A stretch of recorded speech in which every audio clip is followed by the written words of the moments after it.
Hello everyone, সবাই কেমন আছো? আশা করি খুব ভালো আছো। আর আমিও খুব ভালো আছি। আজকে আর সকাল থেকে ভিডিও করিনি, শরীরটা ভালো না, জ্বর এসছে, তাই বিকাল থেকে ভিডিও করছি। আর এখন আমি আর আমার বোনু রেডি হয়ে চলে এসেছি আমাদের পাড়ার ক্লাবের গোপাল পুজো অনুষ্ঠানে। তো আমাকে আর বোনুকে কেমন লাগছে অবশ্যই একটা কমেন্ট করে জানিও। আর এখানে ভাইও এসেছিলো দিদার সাথে। তারপরে এখানে একটু ছোট্ট করে মেলা বসেছিল, আর সেই মেলাটাই দেখালাম। সেখান থেকেই আমি আর বুনু মিলে দুটো বেলুন কিনে নিয়ে আসলাম, আমাদের জন্য না, ভাইদের জন্য। তো যাই হোক, তারপরে এখানে তো কীর্তন এখন শেষের দিকেই।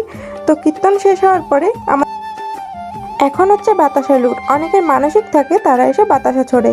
তারপরে আমাদের কোনো প্ল্যানিং ছিল না, ভাই হুট করে বললো চল ঘুরে আসি কালনা থেকে। তার জন্যই যাচ্ছি ভাইদের সাথে এখন ঘুরতে, আমি, বুনু আর অনেক ভাই। মানে সবকটাই এখানে যারা ছেলে দেখছো সবকটাই আমার ভাই হয়। তারপরে এখন চলে এসেছি কালনা ঘাটে। এখানে আরও দুটো বুনু ছিল, তো তারাই এখন হাই করে দিচ্ছিল। তারপরে চলে এসেছি এখানে প্রাণের শহর কালনাতে। যেহেতু কালনায় এসেছি, ভিডিও করলাম, ভিডিও হয়ে গেল আমার। আর তোমাদের আমার ভিডিও কেমন লাগে অবশ্যই একটা কমেন্ট করে জানিও। আমার যদি কোনো ভুল ত্রুটি হয় তাহলে সেটা ধরিয়ে দিও। তারপরে ওখানে তো ঘোরা হয়ে গেলো, এখন সবাই মিলে যাচ্ছি বাড়ির দিকে যাওয়ার আগে যাবো একটা ধাবায়।